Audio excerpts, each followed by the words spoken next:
यशोदानन्दन व्रजजनरञ्जन यशोदा यमुनातीरावनचारी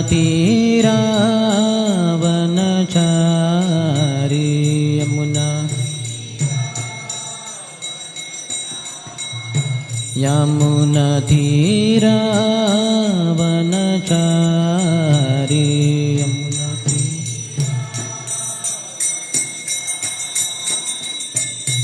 जय राधा माधव कुंज बिहारी गोपी जन वल्लभ गिरिवरधारी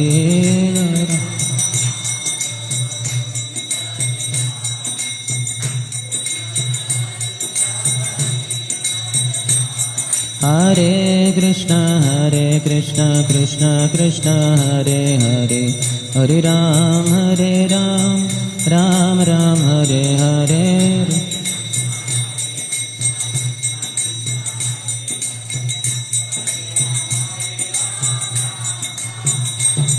हरे Krishna Krishna Krishna Hare Hare Hare Ram Ram Ram Hare Hare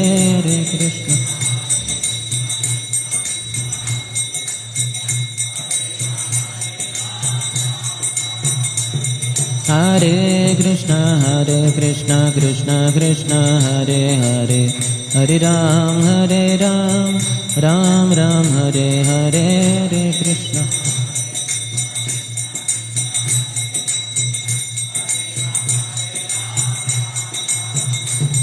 Hare Krishna Hare Krishna Krishna Krishna Hare Hare Hare Ram Ram Ram Hare Hare Hare Krishna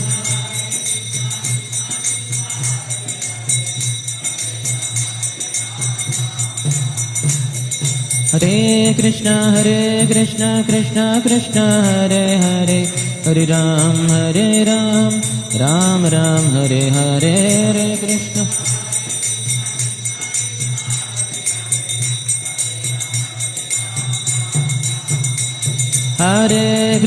Hare Krishna Krishna Krishna Hare Hare Hare Ram Ram Ram Hare Hare Hare Krishna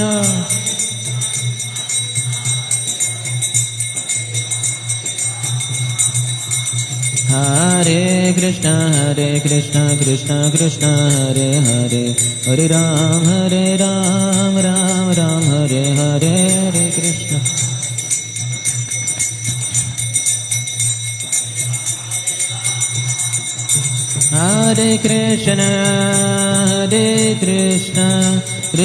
Krishna Hare Hare Hare Ram Ram Ram Hare Hare Hare Krishna Hare Krishna Krishna Krishna Hare Hare Hare Ram Ram Ram Hare Hare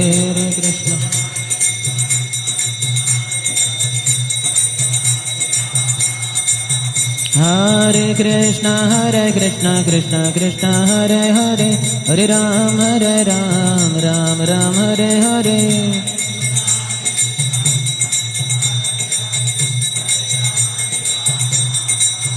Hare Krishna Krishna Krishna Hare Hare Hare Ram Ram Ram Hare Hare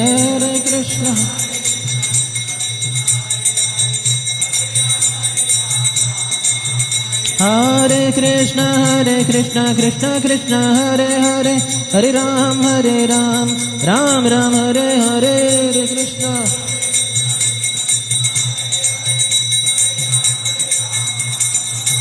Hare Krishna Krishna Krishna Hare Hare, Hare Ram Ram Ram Hare Hare, Hare Krishna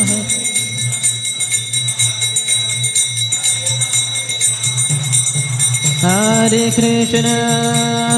Krishna Krishna Krishna Hare Hare, Hare Rama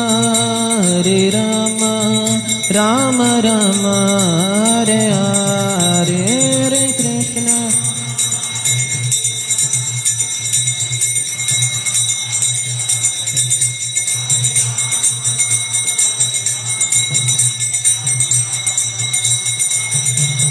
Jaya Gauranitai, Jaya Gauranitai, Gauranitai, Jaya Gauranitai, Gauranitai,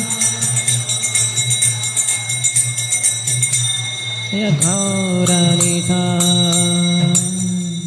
जय ओम विष्णुपाद परमहंस परिव्रजकाचार्य अष्टोत्तर शत Shri Shrimati divine grace Abhay Charanaravinda Bhakti Vedanta Swami Srila Prabhupada की, ISKCON founder acharya, BBT founder acharya, saviour of the whole world Srila Prabhupada की जय। ओम विष्णुपाद परमहंस परिव्रजकाचार्य अष्टोत्तर शत श्री श्रीमद शिल भक्ति सिद्धांत सरस्वती गोस्वामी ठाकुर शिल प्रभुपाद की, अनंत कोटि वैष्णव वृंद की, नामाचार्य शिल हरिदास ठाकुर की।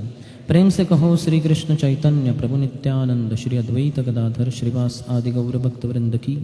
श्री श्री राधा कृष्ण गोप गोपिका श्याम कुंड राधा कुंड गिरिराज गोवर्धन की।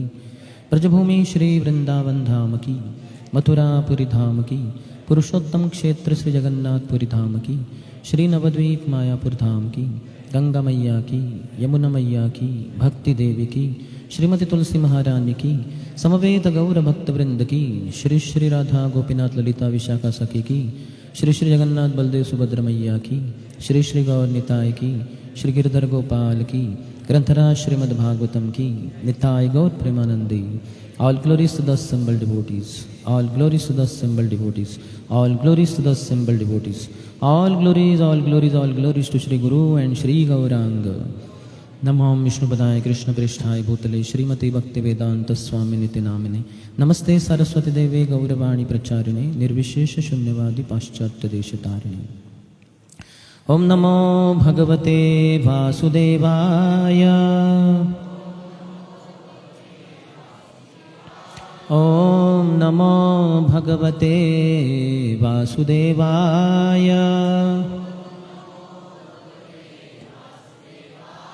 ओम नमो भगवते वासुदेवाय।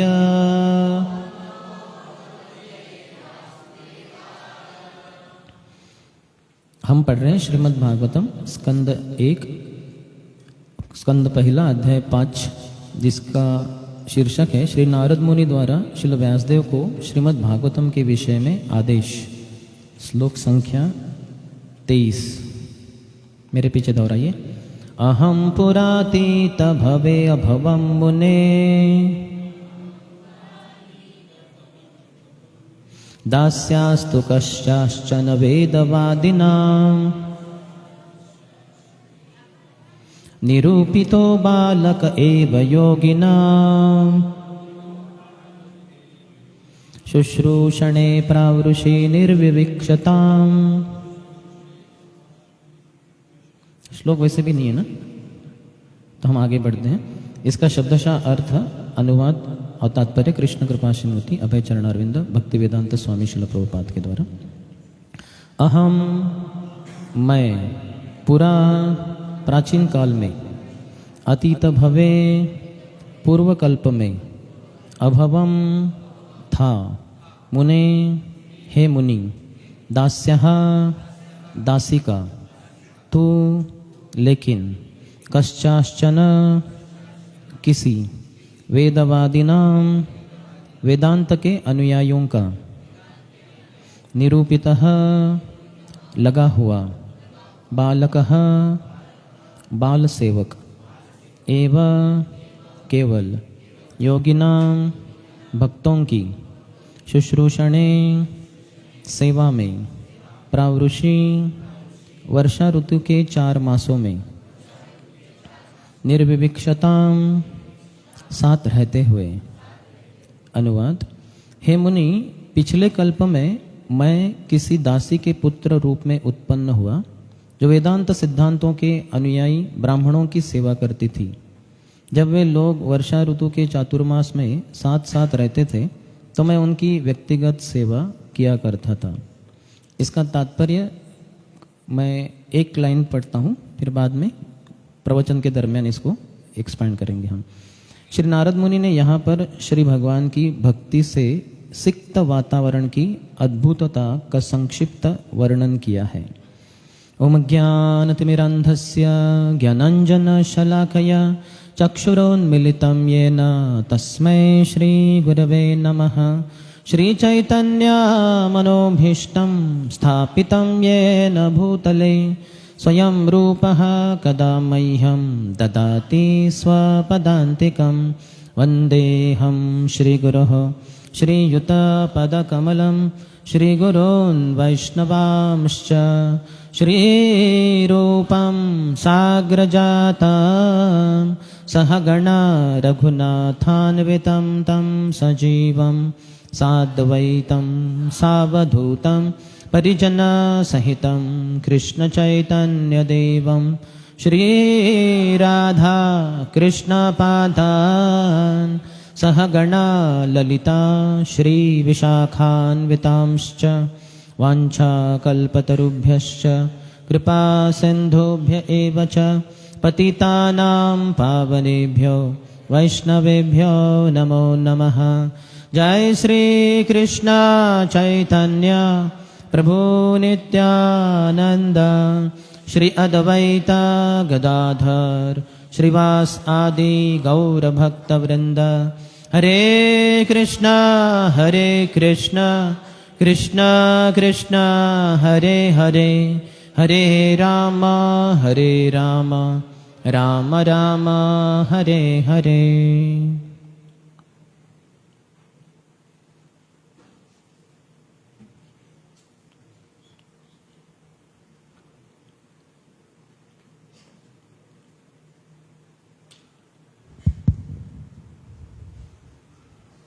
हरे कृष्ण। हरे कृष्णा। तो हमारा परम सौभाग्य है कि हमारे बीच आज श्रीमान सुंदर श्याम प्रभु उपस्थित हैं। सुंदर श्याम प्रभु पूना के वरिष्ठ ब्रह्मचारियों में से एक हैं और राधे श्याम प्रभु के द्वारा पर्सनली ट्रेन किए गए हैं। ईयर 99 से प्रभु जी ब्रह्मचारी आश्रम में हैं पूना के, और बहुत अनेक प्रकार की सेवाएं की हैं। NIT वारंगल में यूथ प्रीचिंग करना, उसके बाद अलग अलग जगहों पे घूम घूम के युवा प्रचारक, और अभी प्रभु जी कई मंदिरों में, कई सेंटर में जाकर अपना मार्गदर्शन देते हैं। अभी यहाँ से तुरंत कल गोवा जाएंगे, उसके बाद बेंगलोर, और पूरा वर्ष का उनका ये फिक्स रहता है।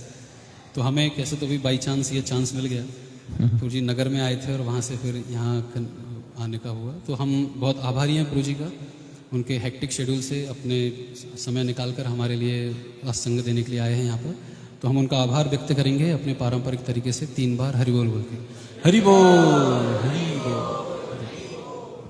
हरे कृष्ण। आज सुबह की श्रीमद् भागवतम कक्षा में सभी उपस्थित भक्तों का हार्दिक स्वागत है। ये मेरा परम सौभाग्य है कि आप सब भक्तों की सेवा करने का एक सुअवसर मुझे प्राप्त हुआ है, तो इसलिए मैं हरि गुरु वैष्णवों का बहुत आभारी हूँ। यहाँ जो चर्चा हो रही है 5वें अध्याय के अंतर्गत पहले स्कंद में, यहाँ श्री नारद मुनि अपनी पूर्व जीवन की कथा बताने जा रहे हैं। इसका पहला ही श्लोक ये है जो हम चर्चा कर रहे हैं। तो पहले जो इसका पार्श्वभूमि है, हम देखते हैं कि व्यासदेव जी ने बहुत सारे ग्रंथ लिखे, वेद पुराण इत्यादि, लेकिन लिखने के बाद भी वो प्रसन्न नहीं थे। उनको एक खेद जैसा हो रहा था। जो सब ग्रंथ लिखे थे वो दूसरों के लिए लिखे थे, दूसरों की भलाई के लिए लिखे थे। तो जब दूसरों की भलाई के लिए कुछ कार्य करते हैं तो ऐसा नहीं हो सकता कि खेद हो जाए, यानी दुख हो जाए।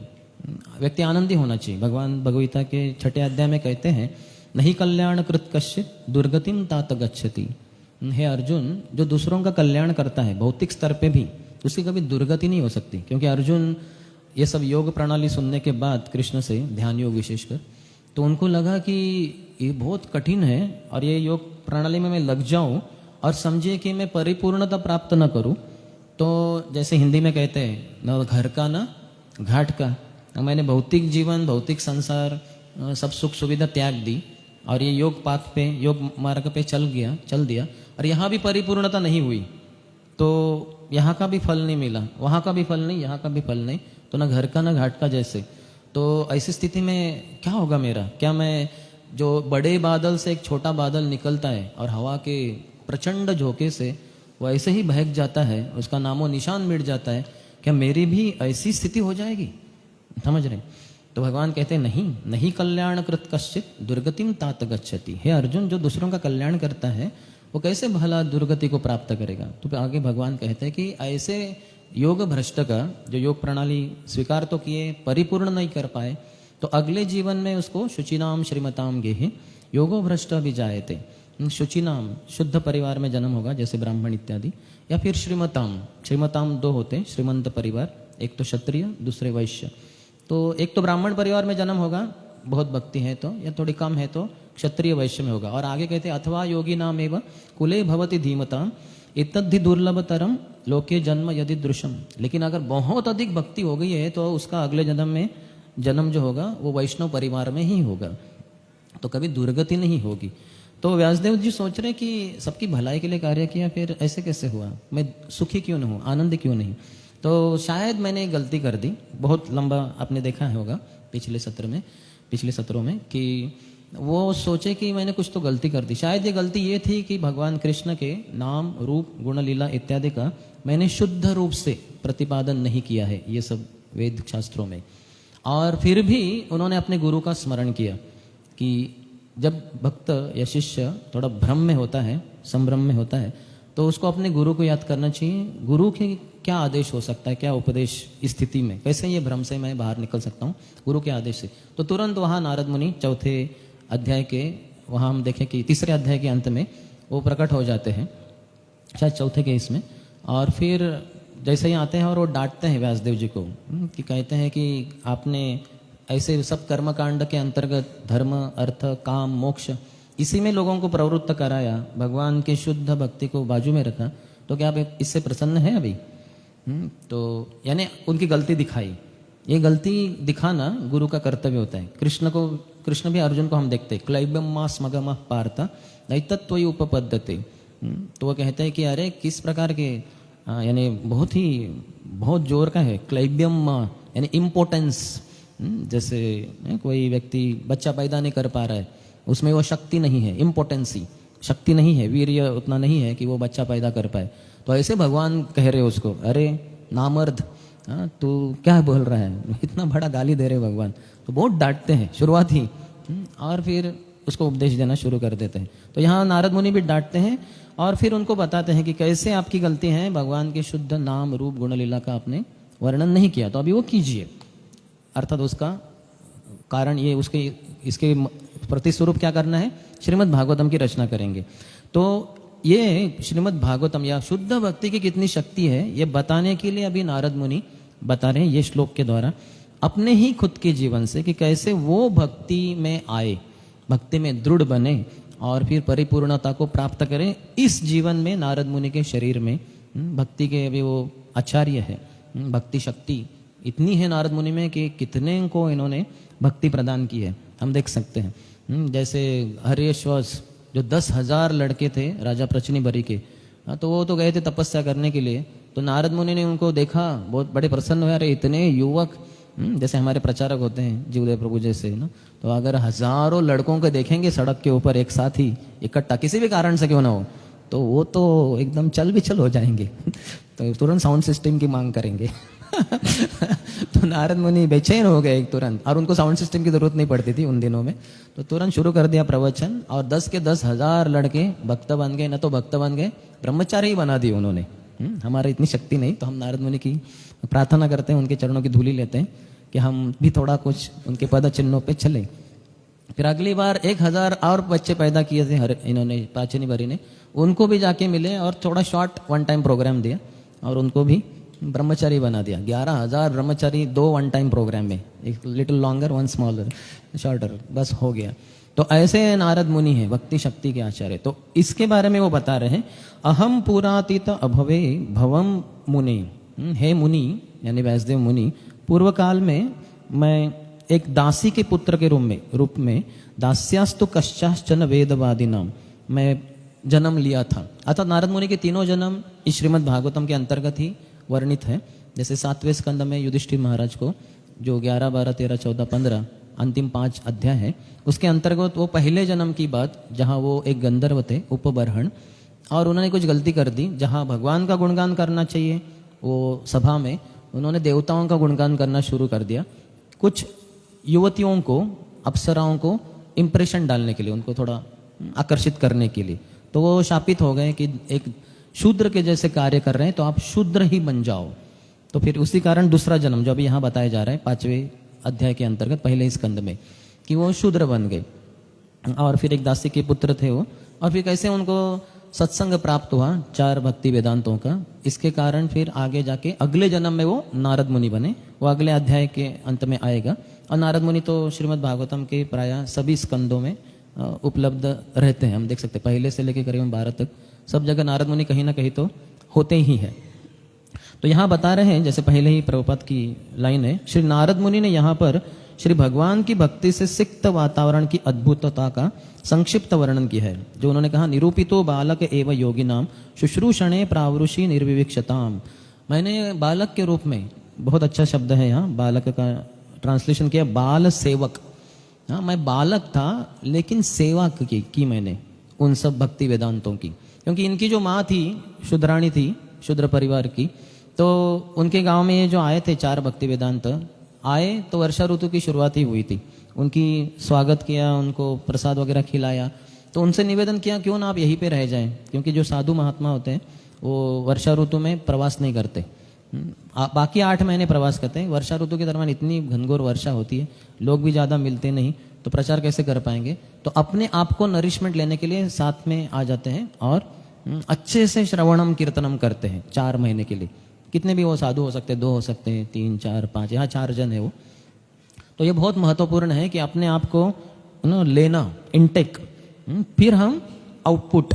जैसे अभी आप जा रहे हैं हरि नाम संकीर्तन के लिए थोड़ी देर के बाद, तो आउटपुट है वो दूसरों को हरि भक्ति देने के लिए, अर्थात कीर्तन के द्वारा कर रहे हैं हम, कीर्तन हमारा भी इनटेक हो जाएगा एक तरीके से। तो भक्ति में हमें अपने आप को भी सुदृढ़ बनाना चाहिए और फिर उसके अनुसार दूसरों को भी सुदृढ़ बनाने में मदद करना चाहिए। तो ये 4 जन वहाँ थे, तो उनको निवेदन किया गया कि आप यहीं पे रह जाइए, हमें भी ये सौभाग्य प्राप्त होगा आपकी सेवा करने का। तो फिर वो मान जाते हैं और ये माता जी रोज़ जो भी धान्य वगैरह है वो कुकिंग करके फिर भगवान को अर्पण करके इनको खिला रही है। बाद में वो जगह साफ करना इत्यादि, तो बहुत सारे काम हैं। 4 जन आ गए अचानक मेहमान, और वो गरीब लोग हैं, ऐसे कुछ सब रेडीमेड सब तैयार नहीं है, तो उसमें मदद चाहिए। तो अपने ही बालक को, पुत्र को कहा कि बेटे तुम भी आ जाओ, तो वो भी मदद करने लग गए। छोटे छोटे जो बात छोटे बालक कर सकते हैं, करीबन 5-6 साल के होंगे वो, तो सभी चीज़ों में अपनी माँ को मदद करने लग गए। और माँ तो बहुत ज़्यादा व्यस्त थी, ये उतने व्यस्त नहीं थे क्योंकि छोटे बालक है। तो फिर वो बैठ जाते थे कथा में और कथा श्रवण करते थे। अभी छोटा बालक है, शूद्र है, तो उसकी उतनी बुद्धि नहीं रहेगी, समझा कुछ नहीं समझा कुछ, लेकिन वो उधर बैठते थे, कथा सुनते थे जब भी कभी समय मिले। और एक बार आगे कहेंगे वो कि एक बार उन्होंने उनके उच्चिष्ट लिए, उच्चिष्ट ले पान अनुमोदितो द्विजय सकृत्स्म भुंज तदपास्त किल विषय एवं प्रवृत्तस्य विशुद्ध चेतसस तद्धर्म एवात्म रुचि प्रजायते। तो कहते कि उच्चिष्ट लेपान अनुमोदितो द्विजय, सकृत यानी एक ही बार 4 महीने वो रहे साधुगण और इन्होंने कथा श्रवण की, सेवा की। एक ही बार क्या हुआ, उच्चिष्ट लेपान, उनके उच्चिष्ट उन्होंने ग्रहण किए। उच्चिष्ट यानी जो व्यक्ति खाता है, आज की भाषा में हिंदी में झूठा, जो खाने के बाद जो बचता है उसको झूठा कहते हैं। लेकिन जो महात्माओं का जो बचता है वो झूठा नहीं, वो सच्चा होता है। क्योंकि सत्य, सच्चा यानी सत्य, परम सत्य को आपको जोड़ देगा, परम सत्य भगवान के प्रति आपकी आसक्ति करवा देगा। ये शक्ति है, वो झूठा नहीं, हम उसको सच्चा कहेंगे, वो सच्चा खाकर। तो उन्होंने एक बार उच्चिष्ट लेपान अनुमोदित द्विजय, अनुमोदित यानी उनके परमिशन से, उनके अनुमति से, कि क्या मैं आपका थोड़ा उच्चिष्ट प्राप्त कर सकता हूँ। छोटा बालक है, कैसे बोलेंगे बालक। तो क्योंकि उन्होंने कथा में सुना होगा जरूर भक्त भक्त पद धूलि भक्त पद धूलि भक्त पद जल भक्त भुक्त अवशेष तीन महाबल। भक्ति में शक्ति चाहिए तो तीन चीजें हैं जो बड़ी आपको शक्तिशाली बना देंगी। भक्त पद धूलि, भक्तों के चरणों की रज। अभी हम जब यहाँ दंडवत करते हैं, जब आप सर रखते हैं नीचे कारपेट पे, कितने सारे भक्तों की धूली है। अतः हम ये नहीं बता रहे कि आप झाड़ू नहीं मारते, इसको झाड़ू मारते हैं, लेकिन वो कारपेट होता है, वो धूल रहेगी उधर, तो बहुत धूल मिलेगी आपको। वहाँ भी डोरमैट है, वहाँ के उधर ही सर पंचांग प्रणाम का देने का, वाचा कल्पतरुभ्यश्च इत्यादि। तो बस सभी भक्त उधर से जाना पड़ता है, वो डोरमैट से, तो सबकी धूली आपको एक साथ मिल जाएगी। बड़े बड़े महात्मा भी आए होंगे इधर, तो सबकी धूली उधर है अभी भी, अर्थात बीच में आप साफ करते होंगे लेकिन धूली मिलेगी आपको रोजाना के तौर पे। भक्त पद धूलि भक्त पद जल, जिस पानी के द्वारा भक्तों के चरण धोए गए, वो जो बचा वो पानी जो है उसको चरणामृत कहते हैं। भक्त पद धूलि भक्त पद जल। भगवान का जैसे चरणामृत लेने से प्रगति होती है, आप बोल सकते हैं उसके करोड़ों गुना अधिक प्रगति होगी शुद्ध भक्तों का चरणामृत लेकर। अगर है आप में वो श्रद्धा तो। भक्त भुक्त अवशेष, भक्तों ने जो खाया, भुक्त अवशेष जो बच गया, उच्छिष्ट, यही तीन महाबल, ये बड़े तीन शक्ति देने वाले। तो उन्होंने एक बार तो लिया वो भक्त भुक्त अवशेष, उनकी अनुमति से वो क्या करते हैं, एवं प्रवृत्तस्य विशुद्ध चेतसस, इस तरह से कार्य करने से, एक बार उनका उच्छिष्ट लेने से मेरा हृदय शुद्ध हो गया काफी हद तक। एवं प्रवृत्तस्य विशुद्ध चेतस, चेतना शुद्ध हो गई। तद धर्म एवात्म रुचि प्रजायते, उनका जो धर्म था, धर्म यानी क्या, व्यवसाय, जैसे प्रभुपाद कहते हैं ना, सनातन धर्म यानी इटर्नल ऑक्यूपेशन। ऑक्यूपेशन यानी क्या, व्यवसाय।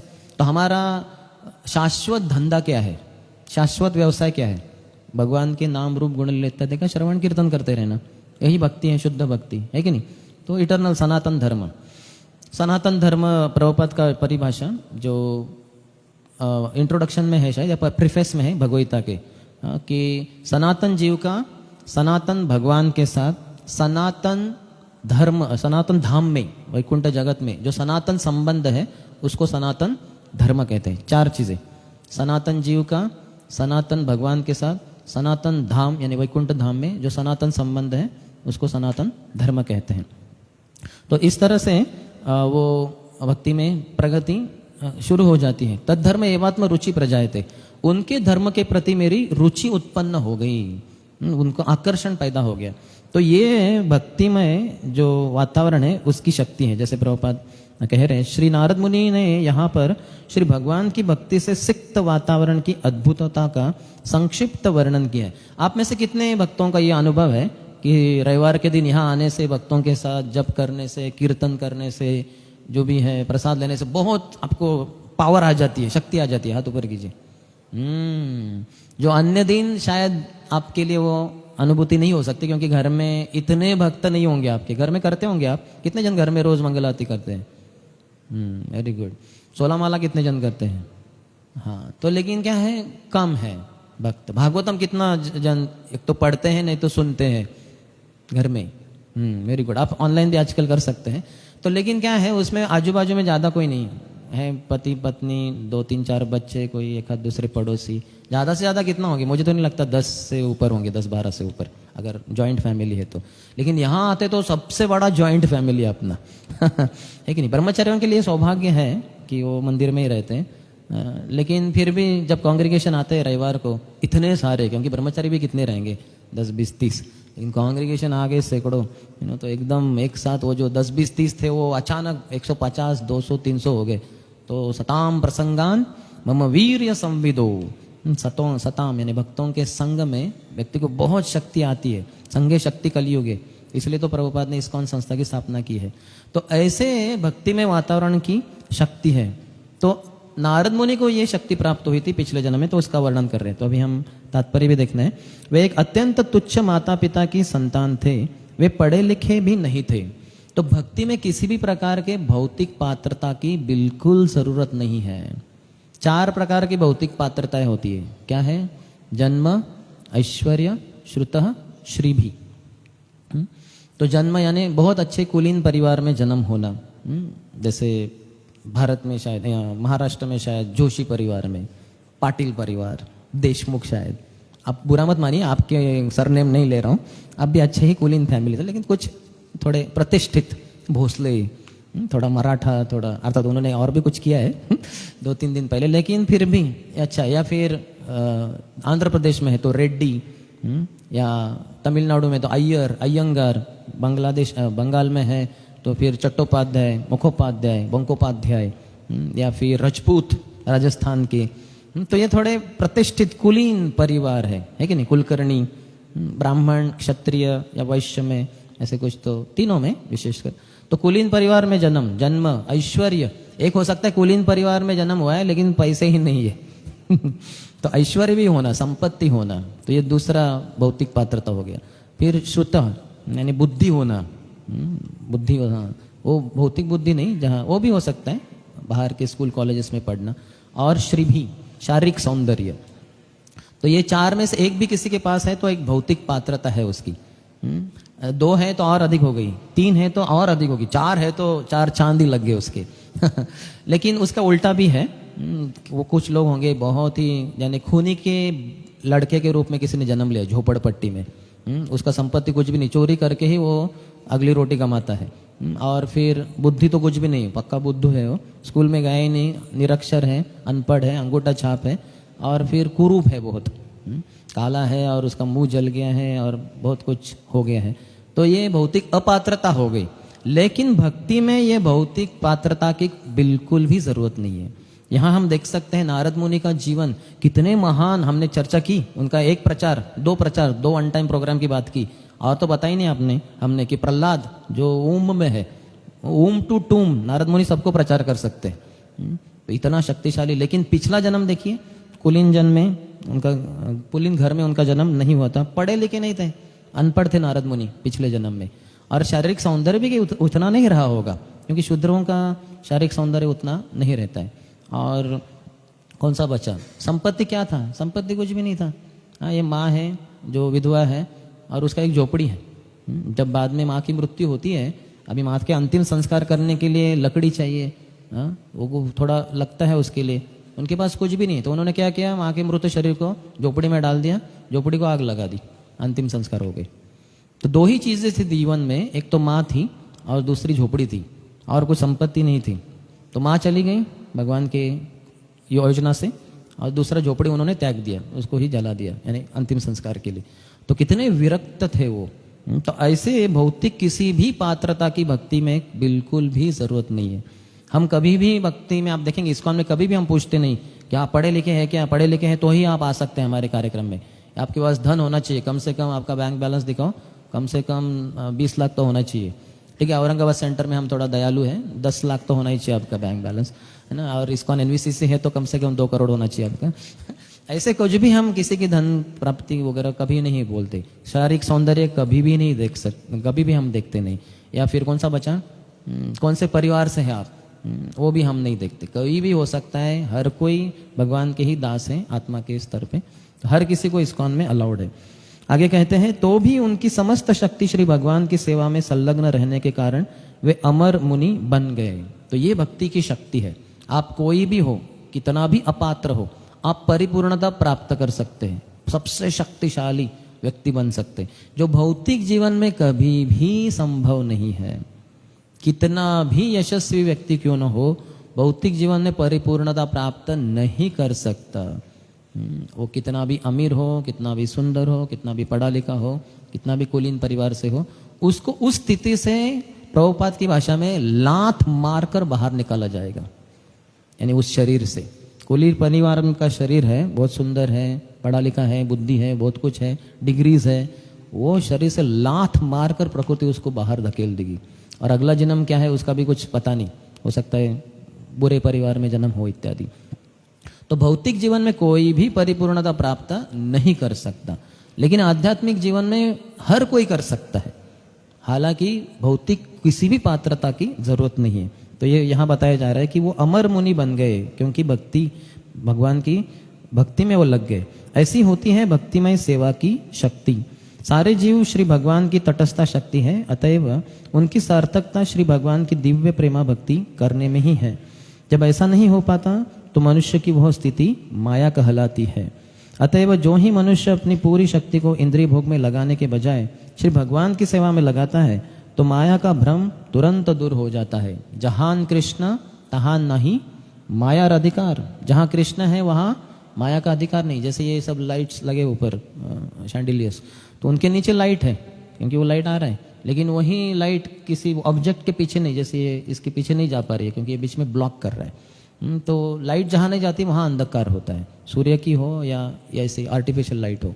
तो उसी तरह से जहाँ कृष्ण नहीं है वही माया है, और वही अगर कृष्ण हमारे हृदय में हमारे जीवन में लाए तो फिर माया का नामो निशान मिट जाता है।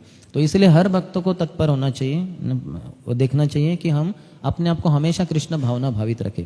प्रभुपाद ने इसी कारण इतनी सारी सेवाएं निर्माण की है। ऐसी कोई भी स्थिति नहीं है, कोई भी चीज़ नहीं है, कोई भी व्यक्ति नहीं है, कोई भी स्थान नहीं है जिसको हम भगवान की सेवा में नहीं लगा सकते। जैसे ये औरंगाबाद पूरा सड़ रहा था इतने सालों से, अभी लेकिन भक्त जा रहे हैं स्ट्रीट्स के ऊपर और वो सब गली, सब नुक्कड़ सब क्लीन कर रहे हैं हरिनाम से।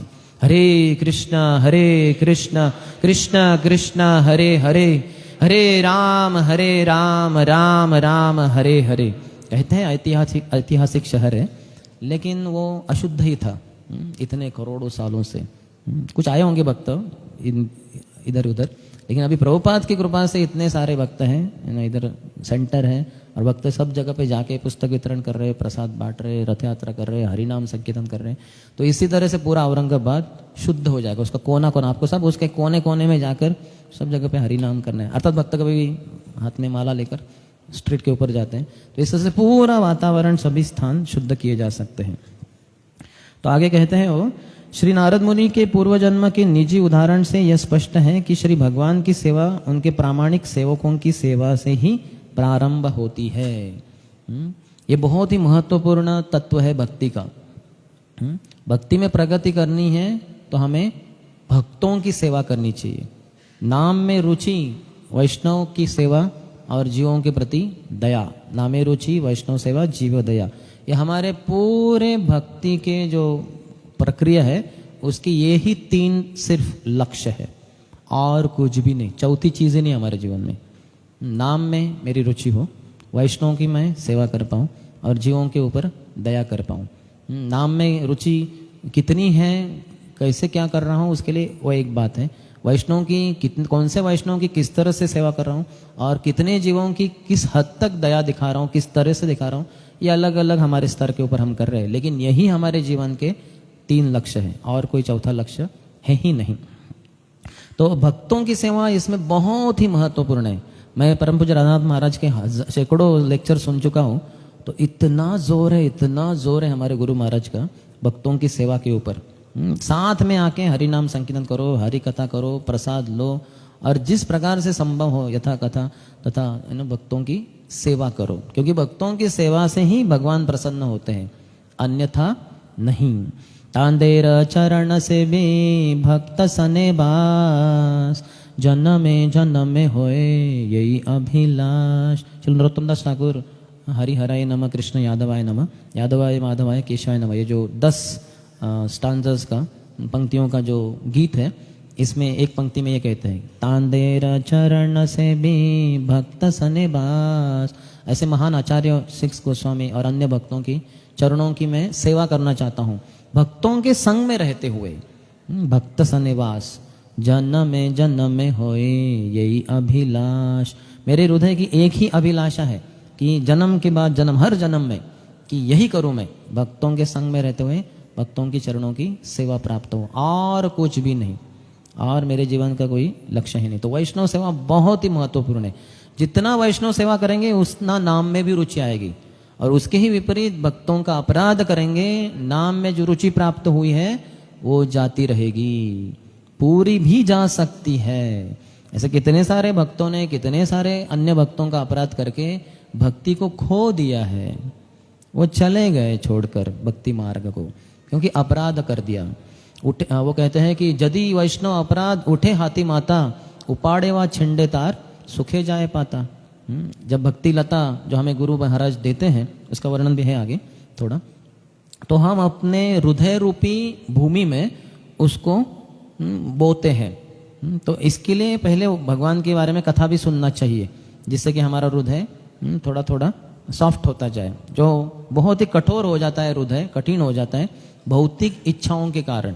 भौतिक संसार में हम अनादिकाल से अलग अलग शरीर में रहते हुए बहुत भौतिक इच्छाओं के कारण हमारा हृदय पत्थर से भी अधिक कठोर हो गया है, कठिन हो गया है। जैसे ग्रीष्म ऋतु में, जो मई जून इत्यादि में देखते हैं हम, भूमि कितना कठिन हो जाती है, कितना कड़क हो जाती है। तो इसलिए उसको जोतना होता है, जो बैल लगाते हैं उन इसको हल को, हल देखेंगे लकड़ी का होता है, हल के द्वारा नहीं हो सकता। लेकिन हल के अंत में क्या होता है, एक लोहे का पीस होता है। कितने जनों ने देखा है? देखना चाहिए सब कैसे होता है। तो वो जो लोहे का जो पीस है वो जाता है जमीन में, और जब बैल इतना शक्तिशाली खींचते हैं तो वो उखाड़ देता है। कभी कभी वो थोड़ा ज्यादा शक्ति लगाना पड़ता है क्योंकि जमीन बहुत ही कड़क हो गई है, तो लेकिन वो उखाड़ ही देंगे वो बैल। तो इस तरह से अपने हृदय को सॉफ्ट बनाना चाहिए, फिर बीज बोते हैं। ऐसे कभी बीज नहीं बोते, पहले उसको सॉफ्ट बनाते हैं। तो इसलिए हरि कथा गुरु से सुनकर उसको हृदय को मुलायम बनाना चाहिए। फिर उसमें जो हरि भक्ति का बीज दीक्षा के द्वारा विशेषता गुरु महाराज देते हैं, तो उसको बोना चाहिए। और फिर श्रवणम कीर्तनम के जल सिंचन द्वारा उसको बढ़ाते रहना चाहिए। लेकिन ये जब लता बढ़ती जा रही है तो उसको फेंसिंग करना है। क्या कहते हैं उसको? बाढ़। अच्छा, हिंदी हमारे बहुत दूर है, लेकिन ठीक है, बाढ़ लगा दीजिए उसको, फेंसिंग, प्रोटेक्शन उसका। लेकिन ये जब लता छोटी है या गार्डन में बढ़ रही है, यदि वैष्णव अपराध, अगर कोई वैष्णव का अपराध करे, उठे हाथी माता, हाथी की माँ नहीं, मत्त हाथी, जो बांग्ला में उसको हाथी माता, माता यानी मत्त हमारे संस्कृत में या हिंदी मराठी में, अगर मत्त हाथी उसमें प्रवेश कर दे, ये अच्छे से बढ़ रहे हैं भक्ति लता के बगीचे में, तो फिर उपाड़े, क्या करेगा वो पागल हाथी? उपाड़े, उसको उखाड़ देगा वो, या फिर छिंडे, उसको काट देगा, उसके ऊपर पाव रख देगा। तो अभी वो अंदर है लेकिन उसने पाव दिया तो वो इधर टूट गई वो।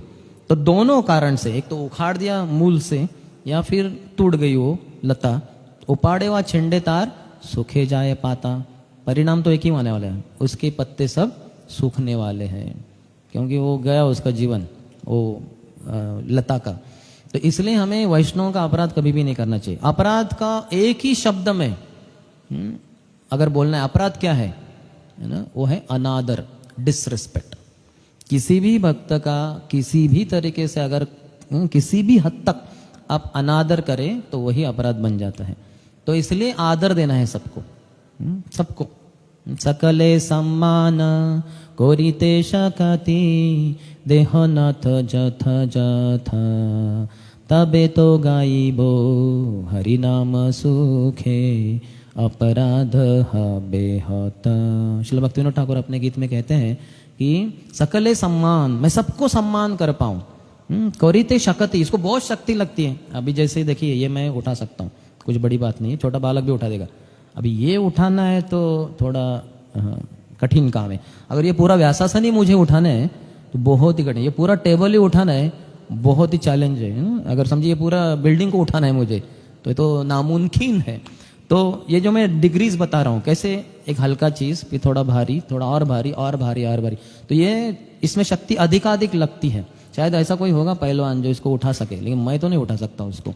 तो शक्ति लगती है। लेकिन संसार में सबसे ज्यादा शक्ति एक चीज की लगती है, सभी को सम्मान देने की शक्ति। ये किसी भी आदमी में नहीं है, सिर्फ गुरु परंपरा में, प्रामाणिक गुरु परंपरा में जो प्रामाणिक शुद्ध भक्त है उनके ही अंदर है, और वही वो शक्ति हमें दे सकते हैं। जैसे एक पहलवान के अंदर अगर मैं ट्रेनिंग लूँ अंडर उसके, तो मैं भी आगे जाके पहलवान बन सकता हूँ, अन्यथा नहीं।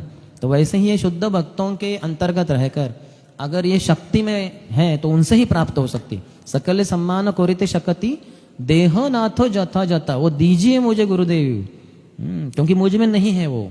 तबे तो गाइबो हरिनाम सुखे, तभी तो मैं हरिनाम सुख से गा सकता हूँ।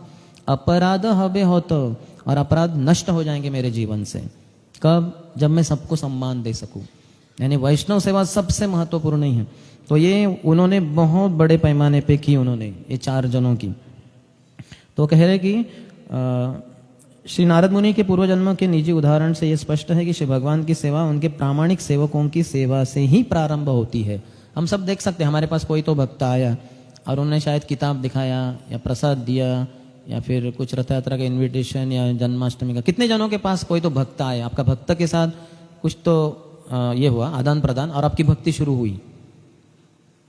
अच्छा, हम सब देखते कि बाकियों का भी हुआ होगा, ठीक है। अगर किताब भी आ गई आपके पास भगवगीता, वो किताब जहां से आई वो शायद भक्त ने उधर रखी थी। जैसे मेरा संपर्क 1984 में ही हुआ था, जब मैं 6 साल का था। तब इस्कॉन के भक्त जीबीसी के रूल के जो नियम बनाया था उसके अनुसार ऑल इंडिया पद यात्रा उन्होंने अरेंज की थी। तो वो हमारे गांव में आई थी, पनवेल और खोपोली के बीच में, न्यू मुंबई में। तो फिर हमारे गांव में रहे थे वो 2 दिसंबर 1984 को। तो उनके द्वारा मेरे पिताजी ने भगवगीता एज इट इज़ मराठी में खरीदी की, जो उन दिनों में करंदीकर इन्होंने उसका ट्रांसलेशन किया था, क्योंकि इस्कॉन के मराठी वाले भक्त कोई थे ही नहीं ज़्यादा। एक लोकनाथ महाराज थे लेकिन वो तो बिजी थे, तो और उतना ट्रांसलेशन करने के लिए थोड़ा वो भाषा का लगता है, तो उनकी वाली। तो ये मैंने जब मैं 14 साल का था करीबन, तब मैंने ये पूरी भगवगीता पढ़ डाली। अच्छी लगी, कुछ समझा ही नहीं मुझे कि क्या है ये। एक चीज समझी कि मैं शरीर नहीं, मैं आत्मा हूँ। लेकिन वही भगवगीता 1996 में जब मैं 18 साल का था, 17 साल 18 साल, तब जब प्राप्त की इंग्लिश में, तो बहुत अच्छा लगा और भक्तों राधेश्याम प्रभु से सुनने लग गया।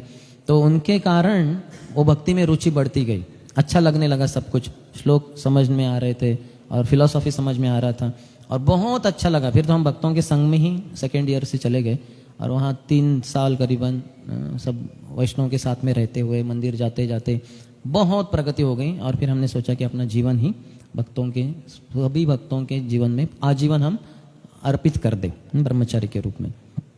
तो भक्तों के द्वारा ही हमारी भक्ति शुरू होती है, अन्यथा नहीं।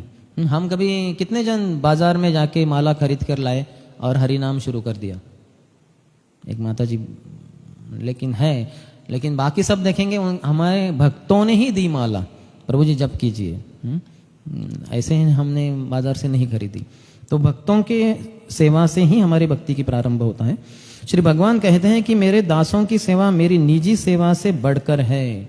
मद भक्ता पूजा भी धिका, उद्धव को जो आदेश या उपदेश दिए भगवान ने 11वें स्कंद के अंतर्गत, मद भक्ता पूजा भी दिखा, मेरी पूजा से भी अधिक श्रेष्ठ है मेरे भक्तों की पूजा। देखिए कितना महत्वपूर्ण है। तो इसलिए अगर भगवान के पीछे पागल है और भक्तों का अपराध कर रहे हैं तो कभी भी परिपूर्णता को प्राप्त नहीं कर सकता व्यक्ति। यहाँ तक कि इसका ज्वलंत उदाहरण हम देख सकते हैं, कांचीपुरण थे जो इधर वरदराज भगवान जो है कांचीपुरम में, तो वहाँ भगवान को चामर करते थे वैयक्तिक रूप से। अभी हम जैसे कर रहे हैं ना, प्रभुपाद को करते हैं चामर वगैरह, लेकिन विशेषता क्या थी, भगवान उनके साथ बातचीत करते थे। हाँ, तो कांचीपुरम कैसे चल रहा है तुम्हारा जीवन, तो वो बताते थे कि भगवान ये हुआ कांचीपुरम में, या वहाँ श्रीरंगम में ये हुआ वो हुआ। जैसे हम बात करते हैं ना एक दूसरे से, वैसे भगवान जो अर्च विग्रह के रूप में उनसे बातें करते थे। सबको पता था ये भगवान के साथ बातें करते, तो सब भगवान को जो पूछना था इनको बोलते थे, ये प्रभु थोड़ा पूछो तो भगवान को कि मैं भगवत धाम जाऊंगा कि नहीं वगैरह, या फिर मेरी पत्नी भक्त बनेगी कि नहीं, और मेरा बेटा बड़ा नालायक है जब करता ही नहीं, तो थोड़ा करेगा, कब करेगा वो। ऐसे सब बातचीत करते थे और उनको उत्तर भगवान से लेकर ये देते थे। तो एक भक्त ने प्रश्न पूछा कांचीपुरम की तरह, पूछिए कि मैं भगवत धाम जाऊंगा कि नहीं इस जीवन के बाद। तो बोले ठीक है पूछता हूँ। तो फिर चामर कर रहे थे, बोले भगवान, वो जो भी नाम था उस भक्त का, वो भक्त पूछ रहे हैं कि ये शरीर छोड़ने के बाद क्या वो जाएंगे क्या भगवत धाम। तो भगवान वरदराज बोले हाँ जरूर, बस ये शरीर जैसे छोड़ देगा वो भगवत धाम चला जाएगा।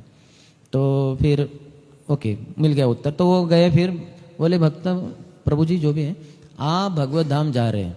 भगवान ने बोल दिया, बोले हरि बोल, थैंक यू प्रभु, आपने भगवान से ये बोल दिया, बहुत बहुत धन्यवाद। लेकिन अभी हुआ क्या, कांचीपुरम के मन में शंका आ गई, अरे मेरे बारे में क्या, वो तो जा रहा है भगवत धाम, मैं जाऊंगा कि नहीं।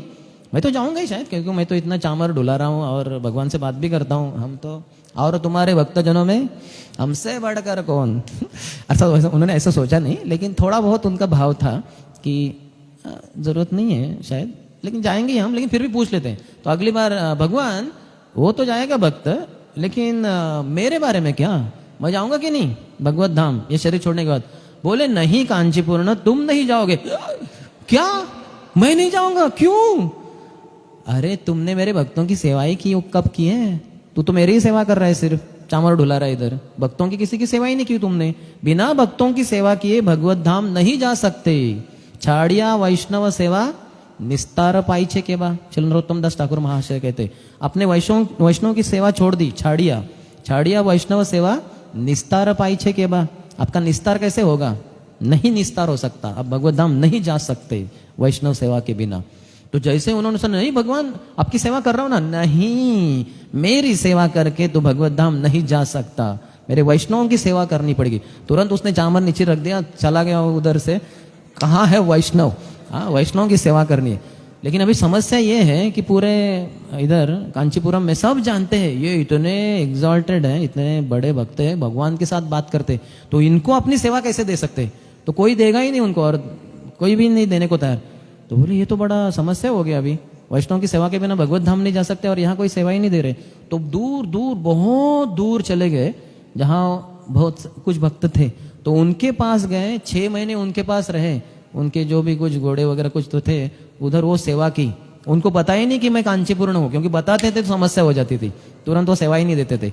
6 महीने सेवा करके पूरा, यानी दास के रूप में, सेवक के रूप में, बस वो जो देते थे खाने के लिए वो खाते थे, जो पुराने कपड़े जो देते थे उसको पहनते थे। 6 महीने के बाद वापस आ गए कांचीपुरम और चामर लिया, और भगवान मैं वो भक्त की सेवा करके आया हूँ 6 महीने, अभी क्या? हाँ अभी तो जरूर मेरे भगवत धाम जाएगा। बोले हरि बोल।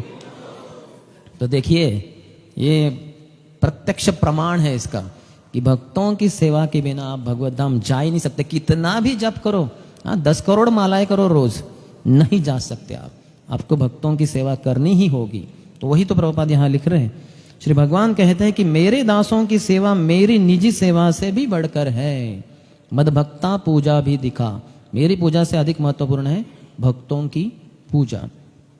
अर्थात हमारा जब 2001 में हमारा ब्राह्मण दीक्षा हुआ था, तो उसके बाद मैं और मेरे एक मित्र श्रीमान अद्वैत आचार्य प्रभु, हम बहुत पागल थे, ब्रह्मचारी थे दोनों, तो हम पागलों की तरह श्री राधा कुंज बिहारी पुराने मंदिर में बहुत सेवा करते थे। हमारा तो शेड्यूल में नाम रहता ही था, क्योंकि हमारा ब्राह्मण दीक्षा हो गया, तो ये भोग लगाना है भगवान को, फिर ड्रेसिंग करना है गौर निताय का, कभी राधा कुंज बिहारी का, हम करते गए 2001, 2002, 2003। इतना पागल थे हम दोनों सेवा करते करते। तो यहाँ तक कि राधेश्याम प्रभु डिक्लेयर ही करने वाले हैं कि ये दोनों फुल टाइम पुजारीज, यानी 24 घंटा इनका ध्यान वही रहेगा कि कैसे राधा कुंज बिहारी गौर निताय की सेवा करते रहना। लेकिन फिर हमारा यूथ प्रीचिंग में नीड आ गया, कुछ जरूरत आ गई, तो राधेश्याम प्रभु ने वो अनाउंसमेंट के पहले हम दोनों को यूथ प्रीचिंग में, फिर से हम थे यूथ प्रीचिंग में, लेकिन फिर से वो अनाउंसमेंट किया ही नहीं। लेकिन धीरे धीरे जैसे समय बीतता गया, हम यूथ प्रीचिंग जैसे इन्होंने कहा NIT वारंगल में हम जाने लगे 2005, फिर 6, 7, 8, 9, तो अभी 12 दिन तो उधर ही रहता था मैं, और फिर जाने आने के लिए भी 1 दिन वगैरह, और फिर अन्य दिन भी कभी कभी, क्योंकि तथाकथित सीनियर डिवोटी तो लोग इधर बुलाते थे, उधर थोड़ा वॉइस में इधर गया उधर गया, तो अभी मंदिर में है ही नहीं हम ज़्यादा। और फिर सेवा नहीं है, क्योंकि जो पुजारी होता है वो फिक्स्ड होना चाहिए, थर्सडे को इसका ड्रेसिंग, थर्सडे को मंगल भोग ये अर्पण करे, तो हम थर्सडे के हमारा कुछ भी पता नहीं, हमें भी पता नहीं, तो हमारा नाम ही नहीं रहता था। तो धीरे धीरे हो गया। फिर बाद में एक जगह पे एक समय ऐसा आया था कि हमें थोड़ा बताया गया था कि आप कर सकते डीटी वर्शिप, तो मैंने उस समय कहा था कि rather than being in front of the lord worshipping him, I want to be with devotees in front of the lord, rather than being near to the Lord worshipping him, I want to be in front of him with devotees worshipping him। समझ रहे इसका अर्थ? कि भगवान के करीब रहकर उनकी सेवा करने की बजाय मैं चाहूंगा कि मैं भक्तों के साथ में रह के दूर से ही भगवान को जो भी चल रहा है मंगलाती वगैरह उसको अटेंड करूं। तो इसमें अपराध की भावना नहीं है, ये जो हम समझे भक्ति में कि भगवान से ज्यादा महत्वपूर्ण भक्त है, तो भक्तों के संग में रहना, भक्त सनेवास, ये बहुत ही महत्वपूर्ण है। जो कनिष्ठ अधिकारी होता है भक्ति का पहला नीचे वाला स्तर, उसमें वो भगवान भगवान भगवान भगवान के पीछे पागल हो जाता है। अच्छा है, वो होना ही चाहिए, लेकिन जब और प्रगति होती है तब पता चलता है नहीं भगवान तो ठीक है भाई, ये भक्त ज्यादा महत्वपूर्ण है। ये भक्त अगर कृपा नहीं करेंगे, ये भगवान मेरी तरफ देखने ही वाले नहीं है, मुझे कृपा नहीं मिलने वाली भगवान की। तो ये बुद्धि कुछ सालों के बाद आती है जब हम वैष्णव की सेवा करते रहते हैं। तो ये ज़्यादा महत्वपूर्ण है। तो वही भगवान कह रहे हैं, श्री भगवान कहते हैं कि मेरे दासों की सेवा मेरी निजी सेवा से बढ़कर है, भक्त की सेवा श्री भगवान की सेवा से अधिक मूल्यवान है। अतएव मनुष्य को चाहिए कि श्री भगवान की सेवा में निरंतर रत रहने वाले श्री भगवान के किसी प्रामाणिक सेवक को चुने, उसे अपना गुरु बनाए और उस गुरु की सेवा में अपने को लगाए। तो ये बहुत महत्वपूर्ण है। कितने जनों की दीक्षा हुई है? बस बहुत ही कम भक्त हैं। ओके, कितने जन दीक्षा के लिए तैयारी कर रहे हैं? आपने गुरु चुना है मन में, ऊपर से दीक्षा हुई नहीं है।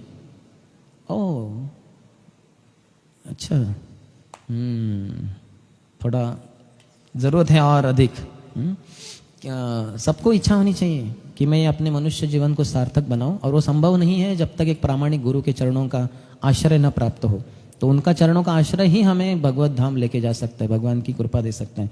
तो हर किसी को, इसलिए प्रभुपाद का आदेश ही है एक तरीके से, अतएव मनुष्य को चाहिए कि श्री भगवान की सेवा में निरंतर रत रहने वाले श्री भगवान के किसी प्रामाणिक सेवक को चुने, उसे अपना गुरु बनाए और उस गुरु की सेवा में अपने को लगाए। बस गुरु मुख पद्मा वाक्य चित्ते ते करिया ऐक्य आरना करिह मने आशा श्री गुरु चरणे रति ऐसे उत्तम गति ये प्रसादे पूरे सर्व आशा। तो ये जो नरोत्तम दास ठाकुर का गीत है, इसमें कितना गहरा भाव है कि गुरु महाराज के मुख कमल से निकले हुए वाणी को ही मैं अपने जीवन को एक चित्त से अपने हृदय में धारण करूं, और कोई भी इच्छा नहीं। मैं जो भी करता हूं 24 घंटा और पूरे आजीवन एक ही लक्ष्य है, गुरु महाराज के वचनों के अनुसार ही चलूं। वो जैसे बोलते कार्य करो वही कार्य करूं, वो बोलते जिस तरह से बोलो वैसे ही बोलूं, वो बोलते जिस तरह से सोचो उस तरह से ही सोचूं। यानी पूरा कृष्ण के लिए ही कार्यरत रहूं, उनकी ही सेवा करूं, कृष्ण हरि गुरु वैष्णवों की, और बस कृष्ण का हरि गुरु वैष्णवों का ही गुणगान करूं और हरि गुरु वैष्णवों की ही सेवा के बारे में सोचता रहूं। बस ये गुरु महाराज 24 घंटा करते रहते हैं जीवन भर, उनसे मैं ये सीख सकता हूँ, उनके चरणों का आश्रय ग्रहण करके। ऐसा गुरु एक पारदर्शी माध्यम है जिससे उन श्री भगवान का दर्शन किया जा सकता है जो भौतिक इंद्रियों के बोझ से परे है। जैसे हमारे आपके और मेरे बीच में अगर 10,000 कांच के शीट्स है, लेकिन वो सब पारदर्शी हैं, तो आप मुझे देख सकते हैं और मैं आप सबको देख सकता हूं, क्योंकि सभी के सभी पारदर्शी है। लेकिन समझिए 2000 वो शीट्स के बाद एक ही शीट है जो अपारदर्शी है, ओपेक और ट्रांसपेरेंट नहीं है, तो फिर न आप मुझे देख पाएंगे न मैं आपको देख पाऊंगा। तो यह गुरु शिष्य परंपरा है। सभी आचार्य हैं ये पारदर्शी हैं, भगवान को उनके माध्यम से देखा जा सकता है, क्योंकि सभी शुद्ध हृदय वाले भगवान जैसे है वैसे हमें प्रदान करते हैं। प्रामाणिक गुरु की सेवा के अनुपात से ही श्री भगवान उसे अपनी अनुभूति कराते हैं। तो गुरु की कृपा के बिना कोई भगवत धाम नहीं जा सकता, क्योंकि जो वैष्णव सेवा हमने कहा, वैष्णव की सेवा छोड़कर कोई भी भगवत धाम नहीं जा सकता। तो सर्वश्रेष्ठ वैष्णव कौन है? गुरु। तो इसलिए गुरु का आश्रय लेना ही है। आप सबके चरणों में मैं यही निवेदन करता हूँ, अच्छे से भक्ति करके आप ये दृढ़ संकल्प बना लीजिए कि इस जीवन में मुझे गुरु के चरणों का आश्रय लेना ही है, कुछ भी हो जाए तब तक मैं मरूंगा नहीं। यानी इसका अर्थ है मैं अपने आप को अभी से बहुत दृढ़ता से लगा दूंगा अपने आप को। श्री भगवान की सेवा में मानवीय भक्त शक्ति का सदुपयोग मुक्ति का प्रगतिशील पथ है। प्रामाणिक गुरु के मार्गदर्शन में श्री भगवान की सेवा करने पर संपूर्ण विराट सृष्टि तुरंत श्री भगवान से अभिन्न बन जाती है। सक्षम गुरु को वह कला ज्ञात रहती है जिससे प्रत्येक वस्तु का उपयोग श्री भगवान के यशगान के लिए किया जा सकता है। अतः उनके मार्गदर्शन से श्री भगवान के सेवक की दिव्य कृपा से संपूर्ण जगत को वैकुंठ धाम में परिणत किया जा सकता है। प्रभुपाद प्रीचिंग के बारे में कह रहे हैं, कैसे प्रभुपाद ने अपने गुरु महाराज श्रील भक्तिसिद्धांत सरस्वती ठाकुर की कृपा से इतने अच्छे से श्रवण करके इत्यादि पूरे संसार में वो कृष्ण भक्ति फैला दी। He built a house in which the whole world can stay peacefully, can live peacefully. जैसे देखिए हम सब कौन किसका ब्लड रिलेटिव है? औरंगाबाद की भी नहीं है सब कोई, ये कहाँ से मैं कहाँ से। औरंगाबाद में आप रहते हैं लेकिन आप भी बहुत सारे अन्य जगहों से होंगे। तो हम सब एक साथ कैसे आए एक छत के नीचे? क्योंकि प्रभुपाद ने प्रचार किया इसलिए। अपने गुरु महाराज की वाणी पे जो दृढ़ श्रद्धा दिखाई उस कारण। तो इसलिए एक प्रामाणिक गुरु के आश्रय ग्रहण करना चाहिए। जो नारद मुनि ने की वो 4 भक्ति वेदांत ही उनके गुरु रहे, उनसे श्रवण किया और फिर उसके अनुसार जीवन जिए तो नारद मुनि बने। भौतिक जीवन में कुछ भी पात्रता नहीं थी, न वो सुंदर थे, न बुद्धिमान थे, न कुलीन परिवार से थे, न संपत्ति थी, लेकिन प्रामाणिक शुद्ध भक्तों को गुरु के रूप में स्वीकार कर वो इतने महान आचार्य बने। तो इनके ही पद चिन्हों पे हमें चलकर भगवत धाम की प्राप्ति, भगवान की प्राप्ति हो सकती है। किसी का कोई प्रश्न है? Yes bro.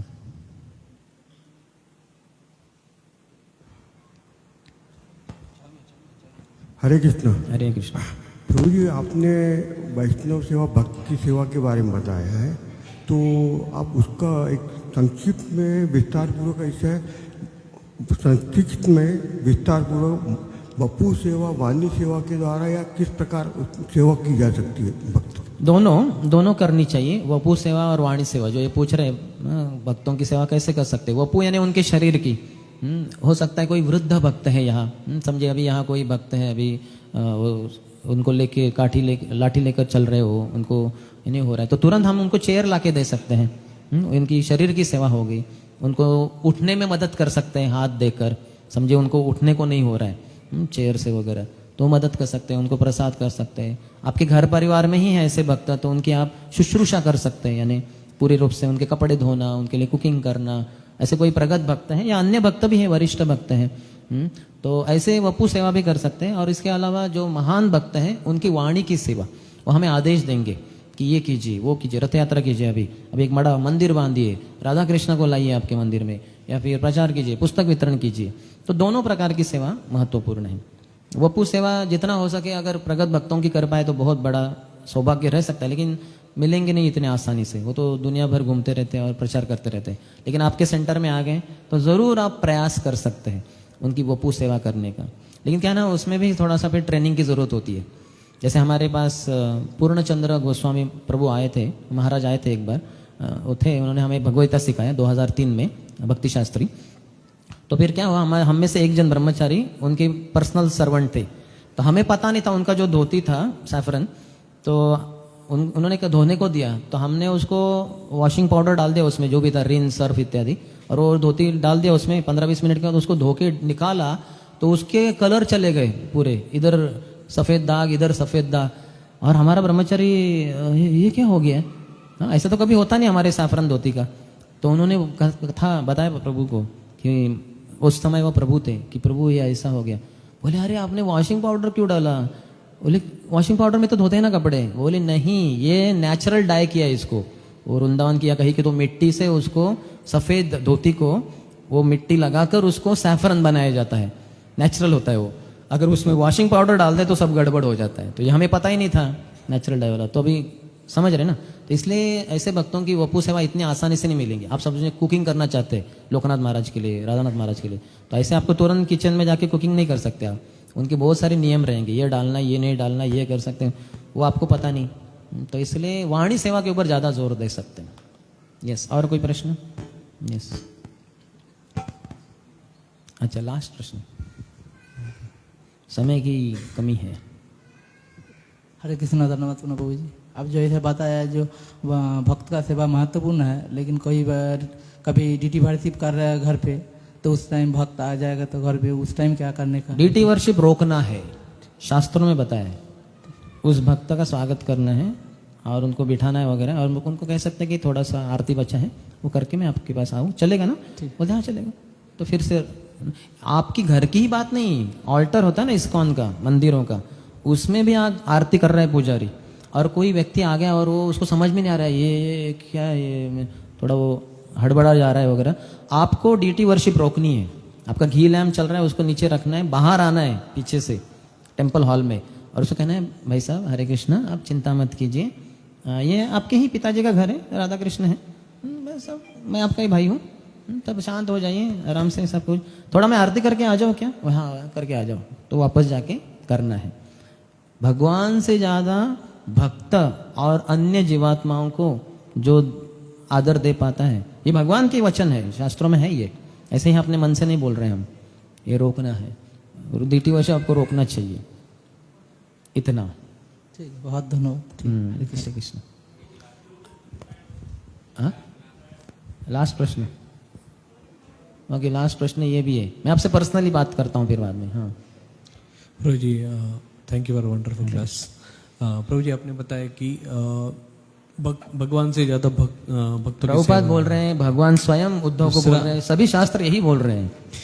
और इसमें क्वेश्चन ये है प्रभु जी कि जैसे कभी कभी हम सेवा में रहते हैं और फिर हमारे जो प्रिस्क्राइब ड्यूटी जैसे जप है और बाकी सारी जो सेवा होते हैं उसको स्किप किए जाते हैं। नहीं नहीं ठीक है, पहले भक्तों की सेवा इधर आवश्यकता है, ये तो बाद में कर लेंगे, पढ़ लेंगे बाद में। तो फिर इस चीज को किस तरह से ये सब समयोचित करना चाहिए। समय के उचित कौन सा समय है, क्या है, ये पता होना चाहिए कि इस समय में क्या ज़्यादा महत्वपूर्ण है। समझे, अभी डीटी वर्शिप भी करना है ना, तो फिर अन्य भक्तों की जो सेवा है वो किसी और को भी दे सकते हैं, क्योंकि 7 बजे दर्शन खुलना है, बहुत सारे भक्त आ रहे वगैरह। जैसे अभी आप नगर संकीर्तन है 10 बजे, तो उधर का जो कार्य है वो तो होना ही चाहिए। ऐसा नहीं कि हम किन्हीं अन्य भक्तों की सेवा में लग गए और वो रह गया, फिर वो हरिनाम संकीर्तन हुआ ही नहीं, भक्तों ने बहुत ताने मारे। तो इसके लिए थोड़ा गाइडेंस की ज़रूरत होती है। अगर हम बहुत सेवा करके वो अपने आप में वो आ गया है कैसे करना है तो अच्छा है, नहीं तो फिर किसी भक्तों को पूछ सकते हैं, अभी मैं क्या करूं। ऐसा है कि ये भक्तों की भी सेवा है लेकिन ये भी सेवा है, तो फिर वो जैसे बताएं वैसे। लेकिन भगवान ये बुद्धि देते हैं, ददामि बुद्धि योगम तम ये न माम उपयान्ति ते। अगर हम हमेशा भगवान की सेवा में लगेंगे तो भगवान बता देंगे क्या करना चाहिए। हो गया थोड़ा भ्रम तो किसी को पूछ लेने का, क्या करूं, तो बता देंगे। जिनको अन्य को प्रश्न है आप मुझसे वैयक्तिक रूप से मिलकर पूछ सकते हैं। अभी समय की कमी के कारण हम यहीं पे विराम देंगे।